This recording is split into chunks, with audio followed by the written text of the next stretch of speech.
Rebirth of mafia king episode 16। Rupali फटाक से 2-3 पकोड़े अपने हाथ में रख लेती है और चाय का कप लेकर खड़ी हो जाती है। चलना, हम तेरे कमरे में चलकर बात करते हैं, और वैसे भी 2 घंटे बाद खाना ही तो खाना है, तो मैं बस चाय पी लेती हूँ और ये कुछ पकोड़े खा लूंगी। सिया आगे आगे चलती है और रूपाली उसके पीछे पीछे अपने हाथ में चाय का कप और एक हाथ में पकोड़े लेकर चल रही थी। सिया जैसे अपने कमरे का गेट खोलते हैं तो रूपाली अंदर देखकर चौंक जाती है। सिया और वंश का कमरा बहुत बड़ा और बहुत आलीशान है। उस कमरे की हर एक चीज ऐसी थी जो नॉर्मल इंसान खरीद नहीं सकता था, क्योंकि उस कमरे की हर एक सामान इम्पोर्टेंट था। रूपाली जैसे उस कमरे में जाती है तो उस कमरे की आलीशान चमक और उस कमरे की ठंडक उसे महसूस करके वह अपनी आंखें बंद कर लेती है। रूपाली, वाह, क्या कर रहा है राजकुमारी तुम्हारा। सिया, राजकुमारी नहीं सियाना में मेरा, इतनी जल्दी भूल गई मुझे। रूपाली, यार तू एक राजकुमारी की तरह रहती है, इसलिए मैंने तुझे राजकुमारी कहा, तेरा नाम किसी आए है मुझे भी पता है। रूपाली सिया के कमरे की हर एक चीज को छूकर देखती है। उसके बाद वह जैसे ही अलमीरा खोल दी है तो उसमें सिया की चमकती हुई साड़ियां उसकी आंखों में चुभती है और एक साइड सिया के गहनों के डिब्बों की लाइन लगी हुई थी। रूपाली, इतने सारे गहने क्या, पूरे घर के गहने तो अपने कमरे में रखती है, और ये साड़ियाँ इतनी सारी, वह भी सारी ब्रांडेड। सिया हंसते हुए कैसी बात कर रही है कि पूरे घर का सामान नहीं, मेरे अकेले का सामान है, और यह सारे गहने मेरे हैं। और तुझे पता है, आज तो मनीष जी ने और मेरे लिए ज्वेलरी मंगवाई है, बस ज्वेलरी वाला आता ही होगा। रूपाली, बाप रे, ये पूरी ज्वेलरी तेरी है और ऊपर से और आ रही है। यार मानना पड़ेगा मेरे चीजों को भाई, अगर किसी लड़की की शादी हो तो तेरे पति जैसे लड़के से, वरना ना हो। वो दोनों बात ही कर रहे थे कि नीचे से बिरजू नाम का नौकर उनके कमरे का गेट खटखटाता है।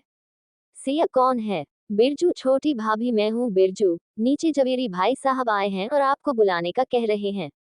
सिया, हाँ मैं बस अभी आ रही हूँ, तुमने चाय नाश्ता कराओ। सिया कुछ देर बाद अपनी दोस्त रूबी को लेकर हॉल में जाती है, जहाँ पर जोड़ने वाला 2 बड़े बड़े बैग लेकर आया हुआ था। ज्वेलरी लाला सिया को देखकर हाथ जोड़कर खड़ा हो जाता है।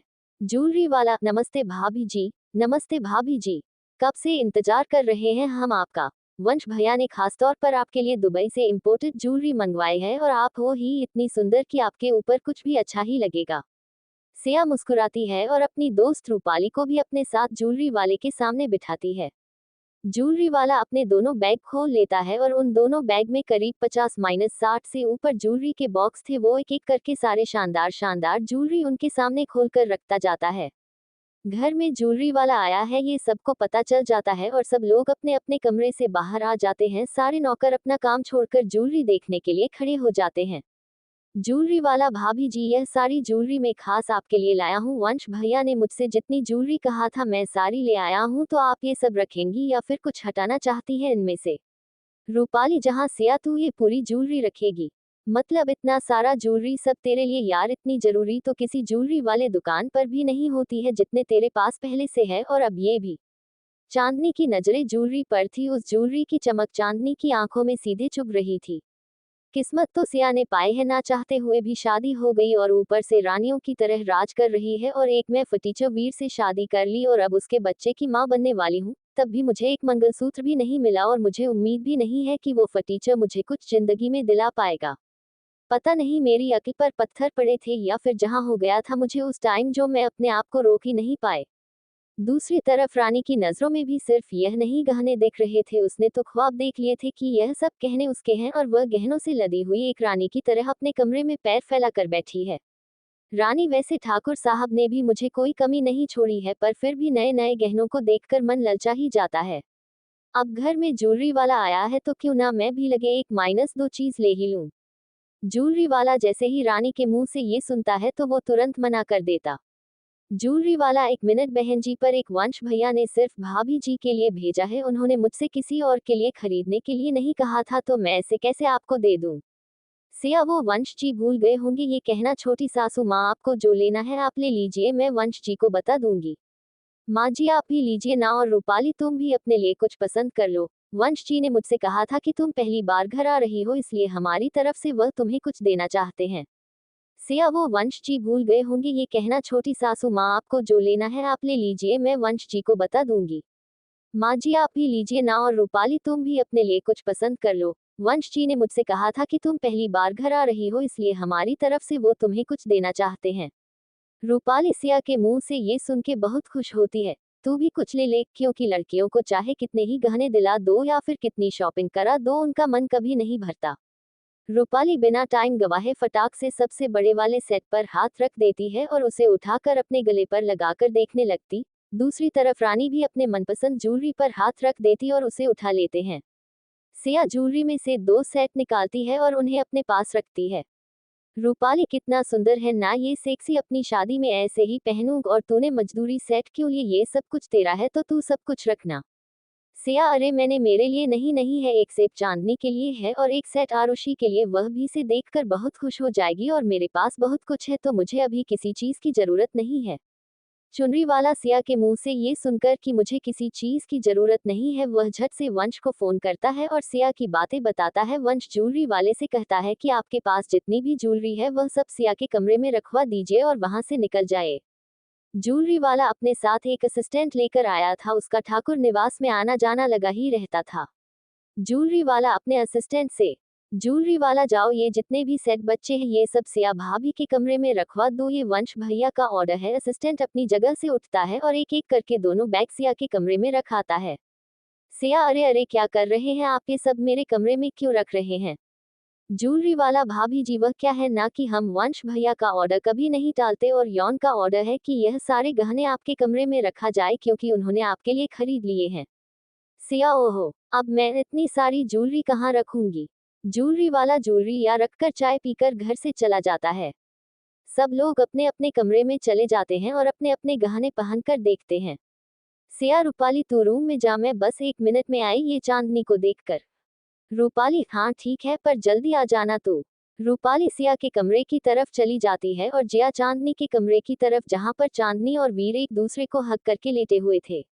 उनके रूम का दरवाजा थोड़ा सा खुला हुआ था। सिया जैसे ही बाहर पहुंचती है तो उसकी नजर वीर पर पड़ जाती है। सिया अपने हाथ से गेट खटखटाती है। वीर बाहर गेट की तरफ देखता है तो उसे सिया दिख जाती है। वीर अरे आओ ना सिया, अंदर आओ, बाहर क्यों खड़ी हो। सिया चांदनी 2 मिनट के लिए बाहर आना। चांदनी बेड पर से उठती है तो फिर उसे वापस अपनी तरफ खींच लेता है और चांदनी पीठ के ऊपर ही गिर जाती है।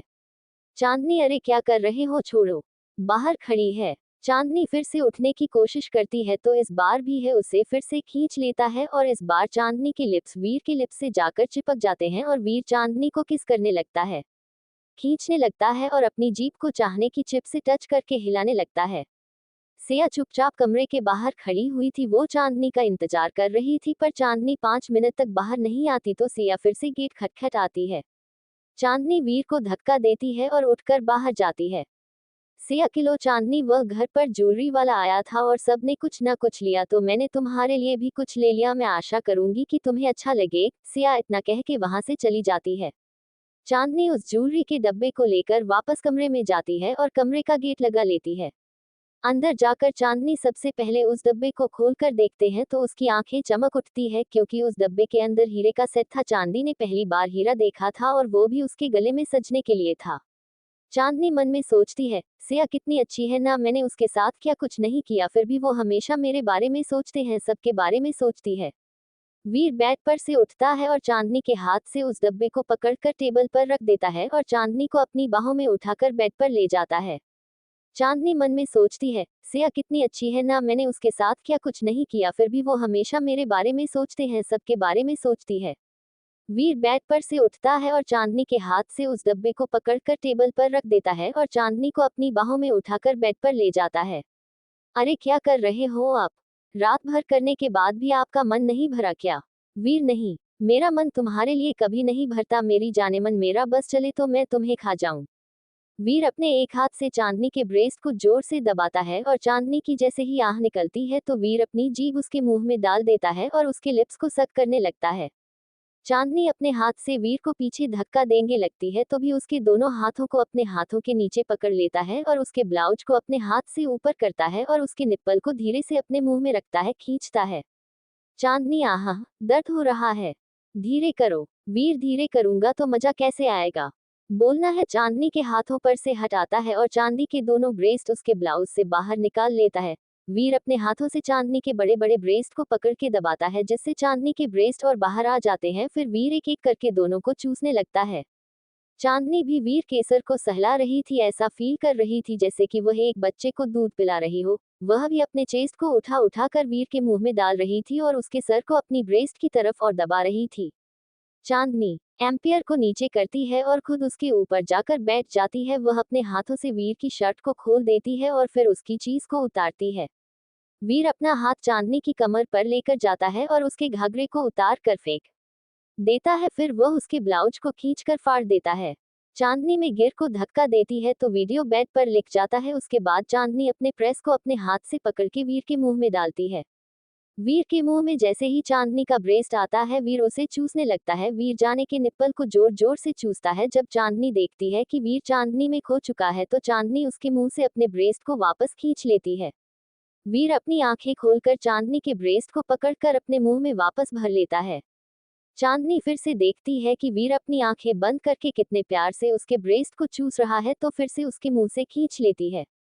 जैसे वीर अपनी आंखें खोलता है तो चांदनी अपने ब्रेस्ट को वीर के मुंह के सामने लटका कर रखती है। वीर अपनी मुंडी धीरे से ऊपर करता है और उसके प्रेस की तरफ पहुंचने की कोशिश करता है। वो जैसे जैसे उसकी प्लस की तरफ पहुंचता है, चांदनी और ऊपर होती जाती है। वीर, मुझे तड़पाना अच्छी बात नहीं है चांदनी। चांदनी, पर मुझे तुम ही मेरे बदन के लिए तड़पता हुआ देख काफी अच्छा लगता है। चांदनी अपना ब्रेस्ट नीचे करके वापस वीर के मुंह में डाल देती है। वीर अपने हाथ से चांदनी के ब्रेस्ट को पकड़कर खींच खींच कर शक कर रहा था। इस बार चांदनी को बहुत दर्द होता है। वो चीख रही थी और चिकने चिकने उसका हाथ वीर के नीचे चला जाता है और वो नीचे पकड़ लेती है। चांदनी जैसी नीचे पकड़ती है तो फिर उसके ब्रेस्ट पर काट देता है। चांदनी और वीर एक दूसरे में इतने खो गए थे कि चांदनी को दर्द का एहसास भी नहीं हो रहा था। वो बस वीर को और करो कह रही थी, क्योंकि उसे बहुत अच्छा फील हो रहा था जब भी उसके ब्रेस्ट को सक कर रहा था। विराट चांदनी को नीचे करता है और खुद उसके ऊपर आता है। वह चांदनी को ऊपर से लेकर नीचे तक किस करता है और उसके बाद चांदनी के नीचे जाकर रुक जाता है। चांदनी की पेंट निकालता है और चाटने लगता है। चांदनी आहे है। वीर अपने हाथों से चांदनी के पैरों को दूर करता है और अपनी फिंगर से नीचे अलग करके अपनी जीभ अंदर डाल देता है। वीर अपना मुंह पूरा चांदनी के नीचे चिपका लेता है और नीचे से लेकर ऊपर तक चटता है।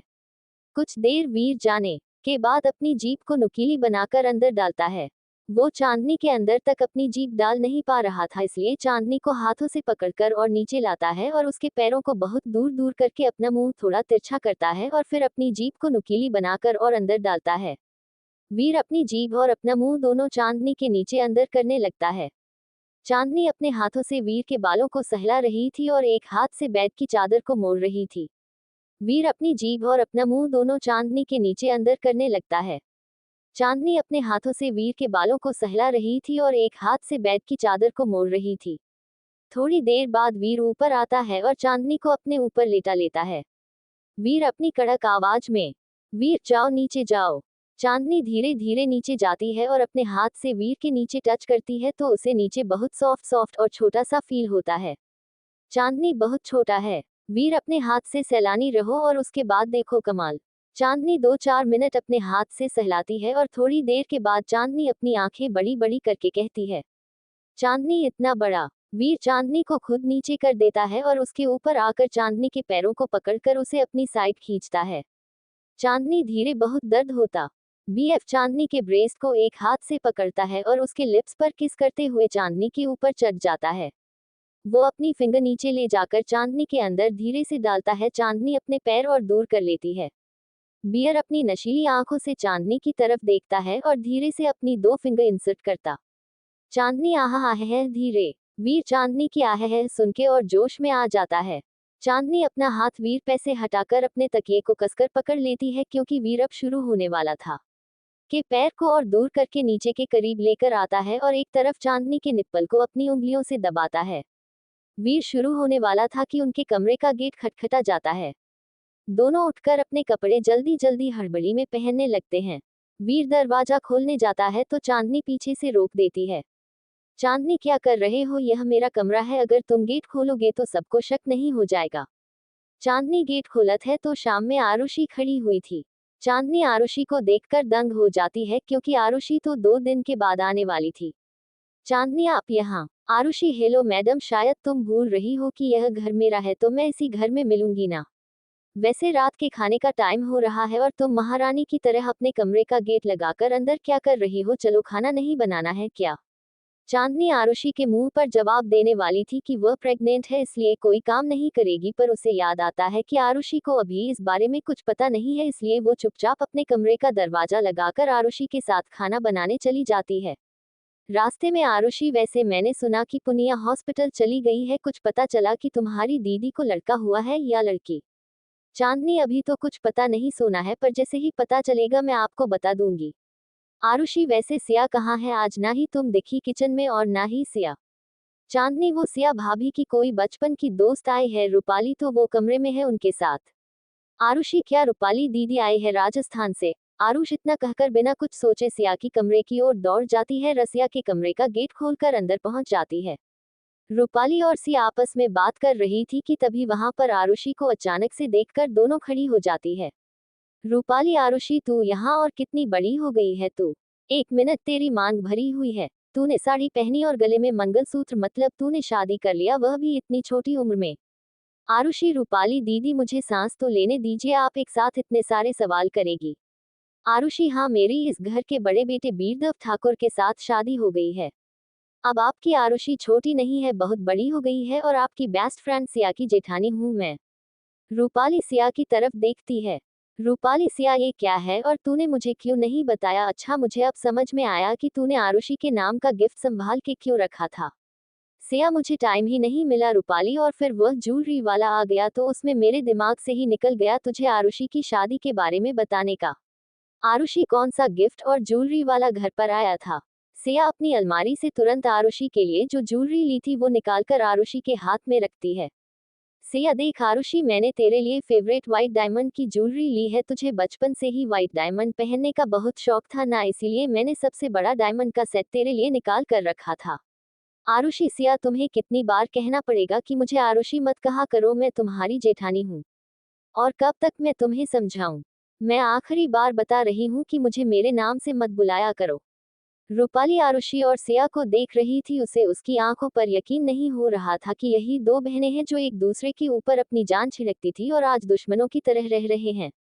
रूपाली कुछ पूछने वाली थी कि आरुषि सिया के हाथ से वह डायमंड का सेट छीनती है और गेट पटक कर वहां से चली जाती है। रूपाली बहुत हैरान थी आरुषि के इस रवैया से, और वह सोच रही थी कि सिया बड़ी होने के बाद भी चुप क्यों है। रूपाली कुछ पूछने वाली थी कि आरुषि सिया के हाथ से वह डायमंड का सेट छीनती है और गेट पटक कर वहां से चली जाती है। रूपाली बहुत हैरान थी आरुषि के इस रवैया से, और वह सोच रही थी कि सिया बड़ी होने के बाद भी चुप क्यों है। रूपाली, सिया ये सब क्या है और आरुषि इस तरीके से बात क्यों कर रही थी? तू मुझे सब कुछ बता, वरना मेरा सर फट जाएगा ये सोच सोचकर कि तुम दोनों बहनों को ये हो क्या गया है। जो बहनें आज तक तू तड़ाक नहीं करती थी वो आज दुश्मनों की तरह क्यों रह रही है? सिया रूपाली को एक एक बार बताती है। रूपाली, पर ये तो गलत है ना, इसमें तेरी गलती क्या है? तू आरुषि को क्यों नहीं समझाती? आरुषि तेरे साथ इतना गलत कर रही है और तू फिर भी उसकी चिंता करती है। किस मिट्टी की बनी है तू? सिया, बंद कर आरुषि की चिंता करना, अब वो तेरी छोटी बहन नहीं रह गई। ये उसका फैसला है और उसकी जिंदगी है, उसे जो करना है करने थे, मैं बता देती हूँ उसी का। अगर आज के बाद तूने आरुषि के लिए कुछ सोचा या उसके लिए कुछ किया तो मुझसे बुरा कोई नहीं होगा। सिया सोचने लगती है कि अगर रूपाली को ये पता चलेगा कि सिया ने आरुषि की शादीशुदा जिंदगी बचाने के लिए वीर के नाजायज बच्चे को अपना रही है तो रूपाली क्या रिएक्शन देगी। सिया को याद आता है कि आरुषि तो 2 दिन में आने वाली थी और अचानक से कैसे आ गई। सिया सोचते हैं कि अगर किसी ने आरुषि को ये बता दिया कि वीर और चांदनी का नाजायज बच्चा होने वाला है तो वो क्या करेगी। सिया, रूपाली तू यहाँ बैठ, मैं बस अभी खाने का इंतजाम देख कर आती हूँ।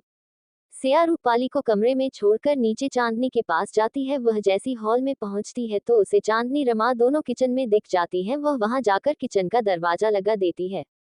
सिया, चांदनी माँ जी, मैं चाहती हूँ कि आप दोनों आरुषि को कुछ ना बताएं बच्चे के बारे में। जब चांदनी का पेट दिखना शुरू हो जाएगा तो हम चांदनी को कहीं और भेज देंगे। चांदनी, तुम्हें जितने पैसे चाहिए वह सब मिलेंगे, बस अपना मुंह बंद रखना। चांदनी की आंखों में पैसों की चमक आ जाती है और वह अपना मुंह बंद करने के लिए तैयार हो जाती है। सिया सबसे कह देती है कि कोई भी आरुषि को इस बच्चे के बारे में नहीं बताएगा। रात का समय, सभी लोग डाइनिंग टेबल पर डिनर करने के लिए बैठ जाते हैं। वंश अभी तक घर नहीं आया था। रूपाली अपने जीजू का इंतजार करते करते खाना खाना शुरू कर देती है। सब लोगों का खाना हो जाता है और वो लोग अपने अपने कमरे में चले जाते हैं। सिया और रूपाली हॉल में बैठकर बातें कर रही थी क्योंकि उन्हें वंश का इंतजार था। कुछ देर बाद वंश घर आ जाता है। सिया, वंश जी आ गए। रूपाली सिया के मुंह से इतना सुनकर वंश को देखने लगती है। वंश दिखने में एकदम हीरो की तरह था। रंग गोरा, आंखें काली, कद काठी एकदम लंबी चौड़ी और बॉडी जैसे कि किसी बॉक्सर की हो। रूपाली, हाय हमारे जीजू तो किसी हीरो से कम नहीं है। वंश रूपाली की बात सुन लेता है। वंश, हाँ जी, तो हमारी साली साहिबा भी किसी हीरोइन से कम थोड़ी है। रूपाली वंश के मुंह से अपनी तारीफ सुनकर चौंक जाती है। रूपाली, आपको कैसे पता कि मैं आपकी साली हूँ? क्या मेरे माथे पर साली का टैग लगा है? या फिर आपके अंदर कोई मशीन है जो इंसान को देखकर ही समझ जाती है? वंश, अरे बस बस, ना ही आपके सर पर कोई टैग लगा है और ना ही मेरे अंदर कोई मशीन है। वह तो बस सुबह सिया से बात हुई थी तो उसने बताया था कि उसकी दोस्त आज बहुत सालों के बाद उसके घर आ रही हैं। रूपाली, अच्छा तो यह मेरी दोस्त ही है चुगलखोर। सनम हर जाए, किरकिरा कर दिया सिया तूने। मैंने तो सोचा था कि चीजों आएंगे तो उनसे थोड़ी मस्ती करूंगी, मजाक करूंगी और पूछूंगी कि मैं कौन हूँ। पर तूने तो सब कुछ पहले ही बक डाला। तीनों हॉल में बैठकर बातें करने लगते हैं कि रूपाली अपने हाथ में शादी का कार्ड लेकर खड़ी हो जाती है। रूपाली, चलिए जीजू अब अपना हाथ आगे करिए। वंश हंसते हुए अपना हाथ आगे करता है। रूपाली उसके हाथ में शादी का कार्ड रख देती है। वंश, ये क्या है? देखने में तो शादी का कार्ड लग रहा है, किसकी शादी है? सिया, रूपाली की शादी है इसलिए तो वह रोहतक आए है। रोहतक का है एक लड़का है, रोहन दुबे। अब रूपाली भी रोहतक में ही सेटल हो रही है। अरे वाह, क्या बात है, दोनों बेस्ट फ्रेंड एक ही शहर में रहोगी। वंश, आप चिंता मत करो रूपाली, हम दोनों आपकी शादी में बिल्कुल आएंगे। वंश को याद आता है कि उसने तो सिया और उसके हनीमून की टिकट्स करवा ली है। वंश, ओह, मुझे पता नहीं था कि सिया तुम्हारे दोस्त की शादी है, वरना मैं कल की टिकट्स नहीं करवाता। सिया, टिकट्स? कैसी टिकट्स और हम कहाँ जा रहे हैं? वंश, हमारी शादी को 2 महीने हो गए हैं और हम अभी तक हनीमून पर भी नहीं गए, तो मैंने सोचा कि क्यों ना हम सुबह से लाइन चले हनीमून के लिए, इसलिए मैंने कल की फ्लाइट की टिकट करवा ली। पर अब रूपाली की शादी। रूपाली, तू क्या हुआ, मेरी शादी को भी अभी 20 दिन है। आप लोग जब तक स्विट्जरलैंड घुमाओ। पर हाँ, मेरी शादी का हर एक फंक्शन सिया को अटेंड करना ही पड़ेगा जी, जो मैं नहीं जानती। वंश, हाँ शादी साहिबा, आपकी शादी के हर एक फंक्शन में से आपको जरूर मिलेगी। हम लोग 15 दिन में लौट कर आ जाएंगे और उसके बाद सिया आपकी हुई। रूपाली अपने कमरे में सोने चली जाती है। सिया सोफे पर से उठकर किचन की तरफ जा रही थी कि वंश से रोक लेता है। वंश, मैंने खाना खा लिया है जान, चलो सोने चलते हैं, कल सुबह की फ्लाइट है और अभी पैकिंग भी करनी है। सिया और वंश अपने कमरे में चले जाते हैं। वो दोनों बहुत खुश थे। वंश रूम में पहुंचकर रूम का डोर बंद कर देता है और सिया को पीछे से पकड़ लेता है। वंश, आखिर 2 महीनों के बाद हम अपने हनीमून पर जा रहे हैं। ये हनीमून तुम जिंदगी भर याद रखोगे जान, और जब हम हमारे सेकंड हनीमून पर जाएंगे तब तुम्हें हमारी पोस्ट हनीमून की याद आएगी, देखना। सिया, क्या सेकंड हनीमून? सिया शर्म से लाल हो रही थी। सेकंड हनीमून क्या होता है, मैंने तो बस हनीमून सुना था।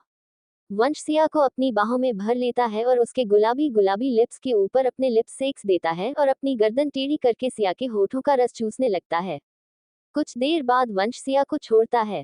वंश, हम सेकंड हनीमून पर भी जाएंगे, थर्ड हनीमून पर भी जाएंगे और जिंदगी भर कितनी हनीमून पर जाएंगे तुम ये गिनते गिनते थक जाओगी। फिलहाल अभी का रोमांस तो कंटिन्यू करते हैं। सिया अपने हाथों से वंश के लिप्स पर रोक लगा देती है। सिया, पर हमें तो पैकिंग करनी थी ना। वंश, पैकिंग का क्या है, सामान तो हम स्विट्जरलैंड से भी खरीद सकते हैं, पर यह मूवमेंट वापस नहीं आएगा। वंश अपने हाथ से आंखें कान के पास ले जाता है और गरम गरम भात छोड़ते हुए कहता है, एंजॉय द मोमेंट। वंश सिया की कमर में फंसी हुई साड़ी अपने हाथ से खींचकर निकाल देता है और सिया को दीवार से सटाकर उसका ब्लाउज खोलने लगता है। सिया, वंश जी सो जाए ना, कितनी रात हो गई है और सुबह जल्दी उठना है। आप। सिया इतना कहती ही है कि वंश एक झटके में सिया के लिप्स के ऊपर अटैक कर देता है और बेचारी सिया वो बस चुपचाप खड़ी रहती है। वंश टेबल पर रखा हुआ वास अपने हाथ से धक्का देकर गिरा देता है और टेबल पर सिया को बैठाकर उसके नेक को लिक करना शुरू कर देता है। बस एक हाथ से सिया को कसकर पकड़ा हुआ था और एक हाथ से सिया की साड़ी ऊपर करके अपना हाथ अंदर डाल रहा था। वंश अपने दोनों हाथ सिया के चेस्ट पर लेकर आता है और उसके ब्लाउज को खोलने लगता है। फिर वह उसकी साड़ी को उतारता है और धीरे धीरे वह सिया के सारे कपड़े उतार कर अलग कर देता है। सिया अपने हाथ से अपने बदन को छुपा रही थी।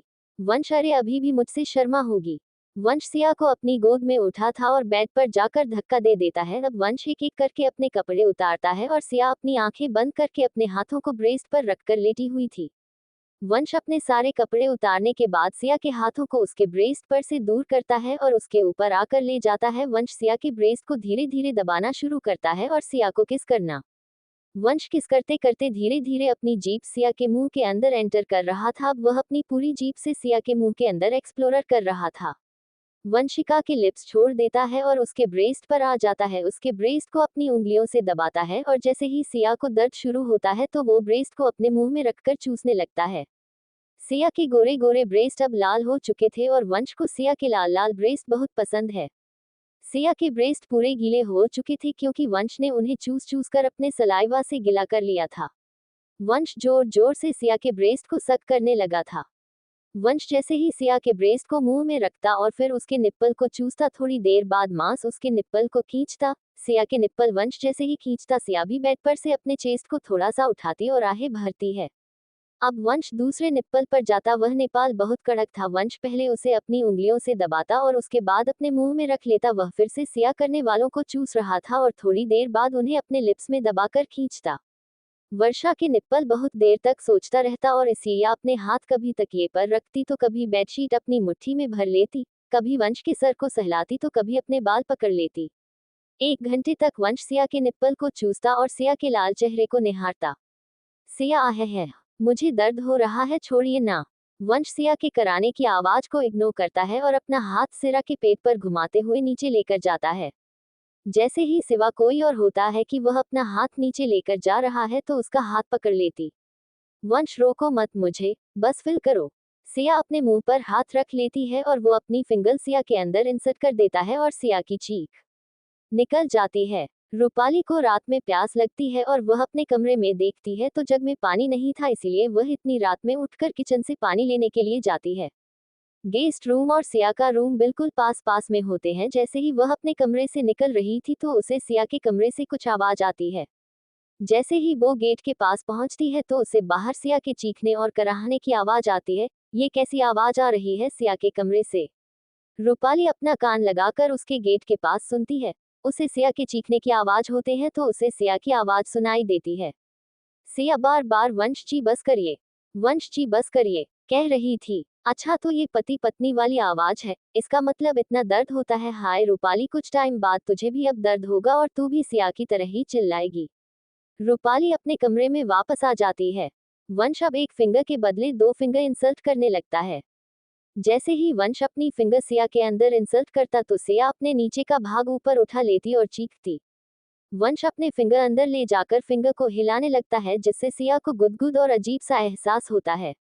वो वंश का हाथ पकड़ लेती है बाहर निकालने के लिए, पर वंश अपना हाथ इतना कड़क कर लेता है कि सिया उस हाथ को नहीं निकाल पाती। वंश सिया को उठाता है और बेड पर उल्टा लेटा देता। वंश सिया को पीछे से पकड़कर ऊपर करता है और एक हाथ सिया की गर्दन पर रखता है। वो सिया की गर्दन को बेड पर लगाए रहता है और पीछे का भाग उठा देता है। Thank you for listening. Like और कमेंट करना ना भूलें और मोर स्टोरीज के लिए सब्सक्राइब करें। मिलते हैं नेक्स्ट वीडियो में।